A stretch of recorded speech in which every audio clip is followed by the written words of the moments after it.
मतलब बकरी चुरा रहे हैं, खरगोश चुरा रहे हैं, खाना चुरा रहे हैं, बिस्तरों पर लेट रहे हैं, सेल्फी खिंचवा रहे हैं, इस तरीके की तस्वीरें देखने को मिल रही है। ऐसा लग रहा है ये छात्र जो है बांग्लादेश के कोई जंग जीत रख के आए हो। बाकी जब शेख हसीना के घर को लूटा गया तो लोग इस तरह की चीजें लेकर उसके साथ अपनी फोटो खिंचवा रहे हैं। आप इनकी मेंटेलिटी को क्लियरली समझ सकते हो। Was some of these protesters then entering the Prime Minister's residence, and there you can see them sleeping on Hasina's bed and उन्होंने हमें भी निकाला और उन्होंने हिंदुस्तानियों को भी निकाला। जैसे हमें निकाला ये 71 में, आज की तारीख में ये हिंदुस्तानियों का आउस्टर है, क्योंकि ये इफेक्टिवली हिंदुस्तान की प्रॉक्सी आयरन लेडी थी। पाकिस्तान से रिएक्शन आ रहे हैं कि बड़ा मजा आया यार, बड़ा मजा आया। जिस आदमी ने, यानी कि शेख मुजीबुर रहमान ने, जिस आदमी ने पाकिस्तान के 2 टुकड़े करे, उस आदमी का स्टैचू, उस आदमी की मूर्ति, उस आदमी का बुत बांग्लादेशियों ने खुद तोड़ दिया। इंडिया की बहुत बड़ी शिकस्त हुई है अल्लाह के फजल से। इंडिया हैज लॉस्ट बांग्लादेश, ये ना भूले, इंडिया हैज लॉस्ट बांग्लादेश। अरे उसके स्टैचू का, उसके बुत का टूटने से तुम्हें क्या फायदा? उसने तुम्हारा मुल्क तोड़ दिया बेवकूफों। मुझे एक दफ़ा एक बांग्लादेशी सहाफ़ी ने खुद बताया, मैंने उन्हें कहा पाकिस्तान क्यों नहीं आते, जबकि पाकिस्तान और बांग्लादेश के लोग आपस में इतना प्यार करते हैं, एक दूसरे को चाहते हैं, आप क्यों नहीं आते?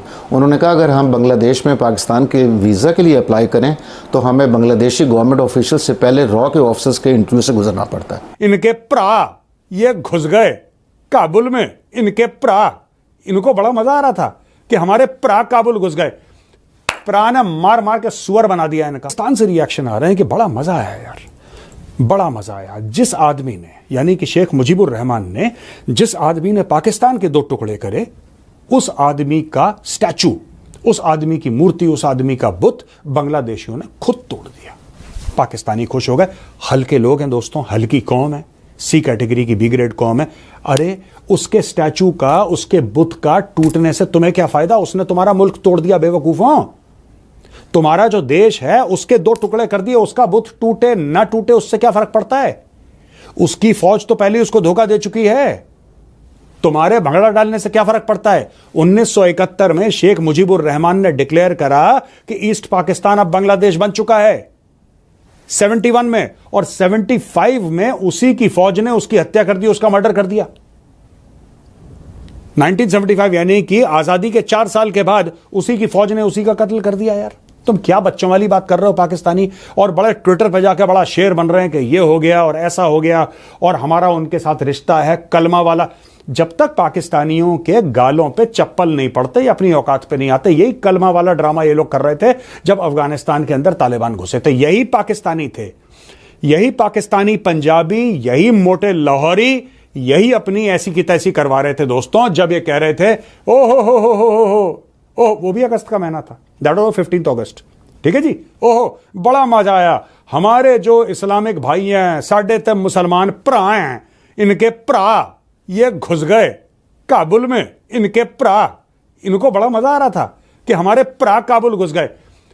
भरा ने मार मार के सुअर बना दिया इनका। तलत साहब, आज एक बंगाली दोस्त ने, जब ये वाक़या हुआ 1:30 बजे मैडम हसीना वाजिद चली गई, तो उन्होंने कमेंट किया, और एक बड़ा मुख्तसर कमेंट था लेकिन उसके पीछे एक बहुत बड़ी हकीकत है। उन्होंने ये कहा अगरतला से अगरतला तक का सफ़र, लेकिन इसमें 57 ईयर्स लगे, ठीक, 1968 से लेकर 2024 तक।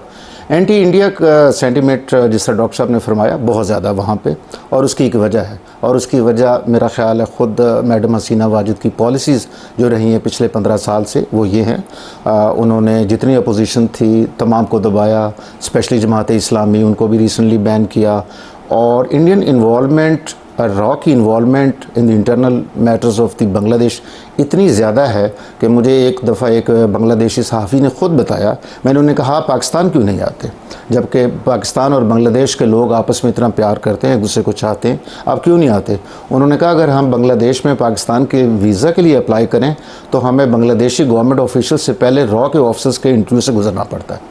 बांग्लादेश के अंदर? जी, बांग्लादेश के अंदर। ये मुझे वहाँ के एक सहाफ़ी ने बताई, उसके अलावा कुछ और वहाँ के लोगों ने, उन्होंने भी इसी तरीके के जिक्र किया।